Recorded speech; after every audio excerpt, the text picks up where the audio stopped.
52 বছর আগে পৃথিবীর দীর্ঘতম পর্বতমালার এই বিন্দুতে একটি বিমানের পাহাড়ের সাথে মুখোমুখি সংঘর্ষ হয়। আশ্চর্যজনক বিষয় ছিল যে সংঘর্ষের পরেই বিমানটি অদৃশ্য হয়ে যায়। এটা ৮৯০০ কিলোমিটার লম্বা দক্ষিণ আমেরিকার অ্যান্ডিস মাউন্টেন রেঞ্জ, যেখানে ১৫,০০০ ফিট উঁচু পাহাড়, অসহ্য ঠান্ডা এবং নীরবতা ছাড়া আর কিছুই ছিল না। কয়েকদিন পর্যন্ত যখন বিমানের ধ্বংসাবশেষ ও মৃতদেহ পাওয়া যায় না, তখন কর্তৃপক্ষের কাছে স্পষ্ট হয়ে যায় যে সেখানে হয়তো কোনো যাত্রী আর বেঁচে নেই এবং তারা সার্চ অপারেশন বন্ধ করার সিদ্ধান্ত নেয়। মিডিয়াতে আগামী কয়েকদিন পর্যন্ত বিমান দুর্ঘটনার খবরের আলোচনা চলতে থাকে এবং তারপর ধীরে ধীরে সবকিছু স্বাভাবিক হতে শুরু করে। মানুষ এখন এই দুর্ঘটনাকে ভুলে গেছে, কিন্তু এই দুর্ঘটনার প্রায় ২.৫ মাস পর কর্তৃপক্ষের কাছে গায়েব হয়ে যাওয়া বিমান থেকে একটি মেসেজ পাওয়া যায়। এটি ছিল উরুগুয়ে এয়ারফোর্সের একটি বিমান ফ্লাইট 571,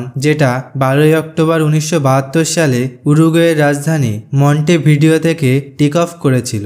বিমানে রাগবি প্লেয়ার ছিল যারা মন্টেভিডিও থেকে চিলির রাজধানী স্যান্টিয়াগোতে একটি ম্যাচ খেলার জন্য যাচ্ছিল। রাগবি প্লেয়ার সমেত বিমানে ৪০ জন প্যাসেঞ্জার ও ৫ জন ক্রু মেম্বার ছিল। টেক অফের পরে বিমান আর্জেন্টিনা পর্যন্ত পৌঁছেছিল। তখন আবহাওয়া খারাপের ফলে তাদের আর্জেন্টিনার শহর মেন্ডোজাতে ল্যান্ড করতে হয়। পাইলট এই সিদ্ধান্ত এই কারণেই নেয় যে আর্জেন্টিনা ও চিলির মধ্যে পৃথিবীর দীর্ঘতম মাউন্টেন রেঞ্জ রয়েছে। এখানের উঁচু পাহাড় এমনিতেও অনেক বিপজ্জনক, তার উপর খারাপ আবহাওয়া এটাকে আরো ভয়ঙ্কর করে তোলে। পাইলটের প্ল্যান ছিল যে এক রাত মেন্ডোজাতে কাটানোর এবং পরের দিন আবহাওয়া ঠিক হওয়ার পর সেই পাহাড়কে পার করা হবে। কিন্তু পাইলট ও প্যাসেঞ্জার জানতো না যে তাদের সাথে কি রকম বিপদ ঘটতে চলেছে। ১৩ অক্টোবর ঠিক পরের দিনেই ফ্লাইট 571 মেন্ডোজা থেকে টেক অফ করে। ম্যাপ অনুযায়ী মেন্ডোজা থেকে স্যান্টিয়াগোর দূরত্ব মাত্র ১৮১ কিলোমিটার এবং এই ১৮১ কিলোমিটারের মধ্যে ১৫,০০০ ফিট উঁচু পাহাড়ের চূড়া রয়েছে। ফ্লাইট 571 এর পাইলট এই রুটে ৫০ বারের বেশি বিমান উড়িয়েছেন এবং তার নিজের উপর অনেক ভরসা ছিল। মেন্ডোজা থেকে টেক অফের পর বিমান সাউথের দিকে রওনা হয়। বিমানের উচ্চতা বাড়ার সময় পাইলট দেখে যে মেঘের মোটা আস্তরণ নিচের সমস্ত কিছুকে ঢেকে দেয়। এই অবস্থায় পাইলট কন্ট্রোল টাওয়ারের সাথে যোগাযোগ স্থাপন করে নেয়, যারা র্যাডারে দেখে রেডিওর সাহায্যে তাদের লোকেশন বলতে থাকে। যখনই ফ্লাইট 571 প্লাংচং পাসের সমান্তরালে পৌঁছায়, তখন তারা রাইট টার্ন নিয়ে নেয়। এখন তারা ১৮,০০০ ফিট উচ্চতায় অ্যান্ডিস পাহাড়ের উপর দিয়ে উড়ছিল। উপরে নীল আকাশ ও নিচে সাদা মেঘ। পাইলট এখন পুরোপুরিভাবে স্যান্টিয়াগোর ট্রাফিক কন্ট্রোলের উপর নির্ভর ছিল। যখনই বিমানটি প্লাংচং পাসের কাছে পৌঁছায়, তখন ফ্লাইট 571 কন্ট্রোল টাওয়ারের র্যাডার থেকে অদৃশ্য হয়ে যায়। এখানে পাহাড়ের কারণে র্যাডারের সিগন্যাল অনেক দুর্বল ছিল। এই সময় পাইলট ডেড রেকর্ডিং এর সাহায্যে তাদের লোকেশন ক্যালকুলেট করে এবং ৩:২১ স্যান্টিয়াগোর কন্ট্রোল টাওয়ারে রেডিও কল করে বলে যে তারা ১ মিনিট পরেই চিলির শহর কোরিকোতে পৌঁছে যাবে এবং তাদের কাছ থেকে উচ্চতা কমানোর পারমিশন নেয়। সাধারণত প্লাংচং পাস থেকে কোরিকো পর্যন্ত যেতে ১১ মিনিট সময় লাগে, কিন্তু তারা এই দূরত্ব মাত্র ৩ মিনিটেই সম্পূর্ণ করে ফেলেছিল। এই জিনিসটা কন্ট্রোল টাওয়ারে থাকা স্টাফরা বুঝতে পারেনি এবং তাদের র্যাডারেও এই বিমানটিকে দেখা যাচ্ছিল না। সেই কারণে তারা বিমানটিকে ডিসেন্ড করার সিদ্ধান্ত নেয়, কিন্তু তারা এটা জানতো না যে কো পাইলট প্লেনের যে লোকেশন ক্যালকুলেট করেছিল সেটি ভুল ছিল। পাইলট ভাবছিল তারা কোরিকোর উপরে আছে, কিন্তু তারা আসলে প্লাংচং পাস পার করছিল। খুব শীঘ্রই ফ্লাইট 571 বিপদের মুখোমুখি হতে চলেছিল। কন্ট্রোল টাওয়ার থেকে পারমিশন পাওয়া মাত্রই পাইলট বিমানটিকে ডান দিকে ঘোরায় এবং উচ্চতাও কম করতে শুরু করে। প্রথমে তারা একটি ঝটকা অনুভব করে, তারপর তারা যখন সাদা মেঘের স্তরকে অতিক্রম করে, তখন তারা দেখতে পায় যে তাদের সামনে একটি বিশাল পাহাড় দাঁড়িয়ে রয়েছে। এই মুহূর্তে পাইলট বুঝতে পারেন যে তারা অ্যান্ডিস পাহাড়েই ছিল। পাইলট আবার বিমানের উচ্চতা বাড়ানোর চেষ্টা করে। বিমানের মুখ আকাশের দিকে উঠেছিল, কিন্তু ততক্ষণে অনেক দেরি হয়ে যায়। ফ্লাইট 571 এর পিছনের অংশ পাহাড়ের চূড়ায় গিয়ে ধাক্কা লাগে এবং বিমান থেকে আলাদা হয়ে যায়। এই সময় এই পাহাড় পুরো বরফে ঢাকা ছিল। ডানা ও পিছনের অংশ ছাড়া বিমানটি স্লাইড করতে করতে এই জায়গায় এসে থেমে যায়। ক্র্যাশের ফলে 12 জন প্যাসেঞ্জার সেখানেই মারা যায়, বিশেষ করে সেই মানুষ যারা বিমানের পিছন দিকে ছিল। বিমানের সামনের অংশের 33 জন প্যাসেঞ্জারের জীবন তো বেঁচে যায়, কিন্তু তারা অনেক বেশি আহত হয়। পিছনের অংশ ভেঙে যাওয়ার কারণে সেখান থেকে অনেক বেশি পরিমাণে ঠান্ডা হাওয়া ঢুকতে শুরু করে। তারা 11,500 ফুট উপরে অ্যান্ডিস পাহাড়ে আটকে ছিল, যেখানে তাপমাত্রা ছিল -30 ডিগ্রি সেলসিয়াস। বাইরে বেরোনোর সাথে যতদূর পর্যন্ত তাদের চোখ যাচ্ছিল তারা শুধু বরফ দিয়ে ঢাকা পাহাড়ই দেখতে পাচ্ছিল। সবার প্রথমে তারা তাদের সঙ্গীদের দেহ বরফে দাফন করে দেয়। অন্যদিকে প্লেন ক্র্যাশের খবর চিলিয়ানদের সতর্ক করে দিয়েছিল, কিন্তু তারা এটা জানতো না যে বিমানটি আর্জেন্টিনাতেই ক্র্যাশ করেছে। সময় নষ্ট না করে তারা সার্চ অপারেশন শুরু করে দেয়, যেখানে 4টি এয়ারপ্লেন অংশ নিয়েছিল। সকাল থেকে সন্ধ্যা পর্যন্ত চিহ্নিত এলাকাগুলিকে তল্লাশি করার পরেও তারা কোনো বিমান দেখতে পায় না বা কোনো ধ্বংসাবশেষ। এটা খুবই কঠিন সার্চ অপারেশন ছিল, কারণ নিচের পাহাড়গুলো বরফের কারণে আলোকে বিকিরণ করছিল। এই সার্চ অপারেশনে উরুগুয়ে ও আর্জেন্টিনাও অংশ নেয়। এখন টোটাল 11টি এয়ারক্রাফট ফ্লাইট 571-কে খুঁজতে শুরু করে দেয়। এখন ক্র্যাশের ঘটনাস্থলে বেঁচে থাকা মানুষদের উপর থেকে কয়েকবার রেস্কিউ বিমান উড়ে যেতে থাকে। তারা হাজারবার ইশারা করার পরেও রেস্কিউ বিমানের নজর তাদের উপর পড়েনি। পরে তারা ব্যাগ থেকে একটি লিপস্টিক পায় এবং এটা দিয়ে তারা বিমানের গায়ে SOS লেখে।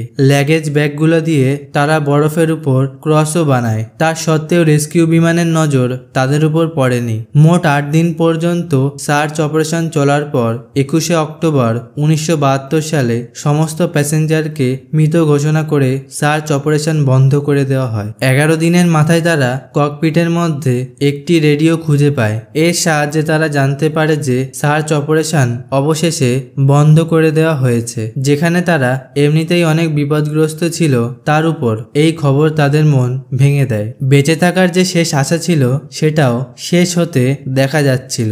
প্রথম সপ্তাহতেই আহত হওয়ার কারণে আরও 5টি প্যাসেঞ্জার মারা যায়। ঘটনাস্থলে এখন 28 জন প্যাসেঞ্জারই জীবিত ছিল। তারা জাহাজের ধ্বংসাবশেষ ও লাগেজগুলোকে নিয়ে বিমানের ভাঙা অংশকে ঢেকে দেয়, যাতে ঠান্ডা ভিতরে ঢুকতে না পারে। তারা বিমানের ফাইবার গ্লাসকে কেটে চশমা বানায়, যেটা বরফ থেকে রিফ্লেক্ট হওয়া আলো থেকে বাঁচাচ্ছিল। সিট কভার দিয়ে চাদর ও সিটের ফোম দিয়ে জুতো তারা বানিয়েছিল। এই সময় পর্যন্ত তাদের কাছে 8টি চকলেট, 3টি জ্যামের বয়েম, কিছু ড্রাই ফ্রুট ছিল ও কয়েকটি জলের বোতলও মজুদ ছিল। যখন এই সমস্ত কিছুও শেষ হয়ে যায় তখন তারা তুলো ও কাপড় খেতে শুরু করে, যার ফলে তারা অসুস্থ হয়ে যায়। পাহাড়ের এই অংশে এনার্জির জন্য তারা কোনো কিছু পাচ্ছিল না। তারা যে অংশে ক্র্যাশ করেছিল সেখান থেকে উপরে ওঠা ও নিচে নামা সহজ কাজ ছিল না। এই সময় পর্যন্ত প্যাসেঞ্জারদের বডি ওয়েট 40%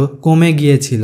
যখন তারা কোনো কিছুই বুঝতে পারছিল না তখন তাদের মৃত সঙ্গীদের শরীরের অংশ খেতে শুরু করে। সাধারণত এই সিদ্ধান্তটি অনেক কঠিন ছিল, কিন্তু ক্ষুধা, তৃষ্ণা এবং দুর্বলতার কারণে তারা এই পদক্ষেপ নিতে বাধ্য হয়। ক্র্যাশের 17 দিন পরে 29 অক্টোবরে হঠাৎ করে অ্যাভালাঞ্চ আসে এবং পুরো বিমানকে ক্ষতি করে দেয়। এই অ্যাভালাঞ্চের গতি এতটাই বেশি ছিল যে পুরো বিমানের ভিতরটি বরফে ঢেকে যায়। এই দুর্ঘটনায় আরও 9 জন প্যাসেঞ্জার মারা যায়। বাকি 19 জন কোনো রকমভাবে বরফ থেকে বেরিয়ে আসে।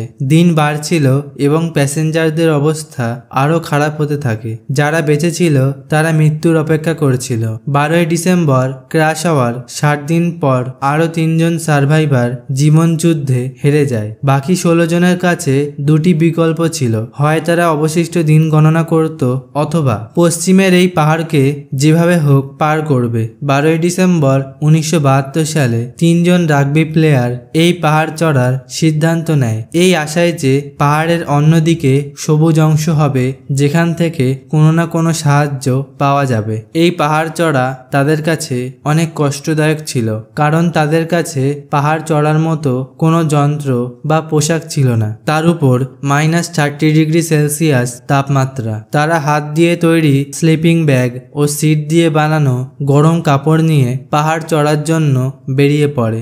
একভাবে 3 দিন পাহাড় চড়ার পর যখন তারা পাহাড়ের চূড়ায় পৌঁছায় তখন তারা দেখে যে পাহাড়ের অন্যদিকেও এইরকম অনেক পাহাড় রয়েছে। এখানে না কোনো গাছপালা ছিল, না কোনো জীবের অস্তিত্ব।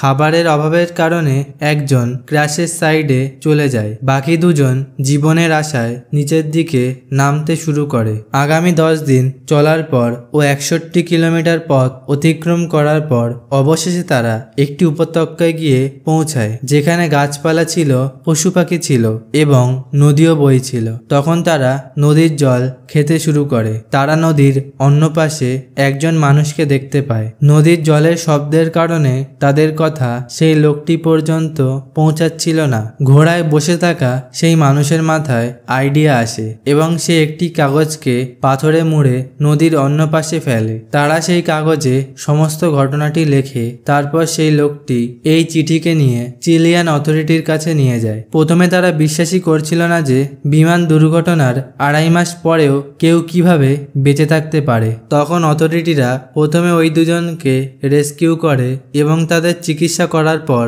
ইন্টারভিউ নেওয়া হয়। 22 ডিসেম্বর 1972 সালে ক্র্যাশের ঠিক 72 দিন পর সেই দুজনের সাহায্যে ক্র্যাশের সেই জায়গায় যায়। পাহাড়ের এই জায়গা দেখে পাইলটরাও অবাক হয়ে যায় যে কোনো কেবিল ও প্রফেশনাল জামা কাপড় ছাড়া এই দুজন রাগবি প্লেয়ার কিভাবে এটাকে পার করে। অবশেষে এই বিমানের সমস্ত মানুষদের রেস্কিউ করা হয় এবং তাদের মৃত সাথীদের গর্ত করে দাফন করে দেওয়া হয় এবং এর উপর পাথর দিয়ে একটি মেমোরিয়াল বানানো হয়, যেটা সেই অবস্থাতেই সেখানে মজুদ রয়েছে। এই মেমোরিয়াল এখনো পর্যন্ত মনে করায় যে মানুষ যদি হার না মানে তাহলে বড় থেকে বড় সমস্যাকে হার মানাতে পারবে। বন্ধুরা, ভিডিওটি ভালো লাগলে লাইক, কমেন্ট, শেয়ার করে দাও এবং এই ধরনের ভিডিও দেখার জন্য তাড়াতাড়ি রূপকথা চ্যানেলটিকে সাবস্ক্রাইব করে দাও।